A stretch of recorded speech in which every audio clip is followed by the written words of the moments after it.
নমস্কার সবাইকে, প্রতিমা ভেজ কুকিংয়ে সবাইকে স্বাগতম। আজ আমি তোমাদের সাথে পালং শাকের বড়া রেসিপি শেয়ার করব। প্রথমেই পালং শাকগুলো ভালো করে ধুয়ে কুচি করে কেটে নিয়েছি। এবার বাদবাকি উপকরণ দিয়ে পালং শাকটা মাখিয়ে নেব।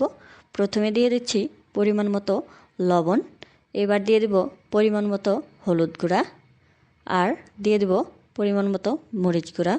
এখানে আমি কাঁচামরিচ ব্যবহার করিনি, তোমরা চাইলে কাঁচামরিচ ব্যবহার করতে পারো। এবার দিয়ে দিলাম পরিমাণ মতো আটা। যেহেতু আটা দিয়ে বড়াগুলো ভাজবো, তাই আমি একটু সয়াবিন তেল দিলাম। এতে করে বড়াটা বেশ কিছুক্ষণ মচমচে থাকবে। এবার সব কিছু মিশিয়ে নেব।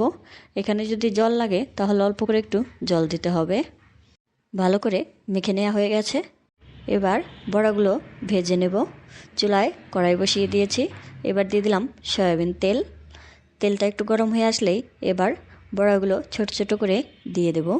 আর বড়াগুলো দেওয়ার সময় চুলার আঁচটা একদম কমিয়ে রাখতে হবে, তা নাহলে এক পাশ থেকে দিতে দিতে আরেক পাশটা পুড়ে যাবে। সবগুলো দেওয়ার পর চুলার আঁচটা এবার মিডিয়াম করে নিয়েছি। এবার এক পাশটা একটু হালকা হয়ে গেছে, এবার উল্টে দেব। এভাবে উল্টে পাল্টে ভেজে নিলে পালং শাকের বড়াটা হয়ে যাবে। এই বড়াটা খেতে কিন্তু খুবই মজা হয়েছিল। আশা করি তোমরা একদিন বানিয়ে খেয়ে দেখবে, খুবই ভালো লাগবে। কথা বলতে বলতে এক পাশটা উল্টে নিয়েছি। এবার সবগুলো একবারেই উল্টে দেব। এবার আর একটা একটা করে উল্টে দেওয়ার দরকার নেই। এভাবে নেড়েচেড়ে লাল লাল করে বড়াগুলো ভেজে নেব। বড়াগুলো লাল লাল করে ভেজে নিয়েছি, এবার তুলে নেব। তেলটা ছেঁকে একটা চামচ দিয়ে বড়াগুলো একটা বাটিতে নামিয়ে নিচ্ছি। আর দেখো বড়াগুলো কতটা সুন্দর হয়েছে, আর খেতেও খুবই দারুণ হয়েছিল।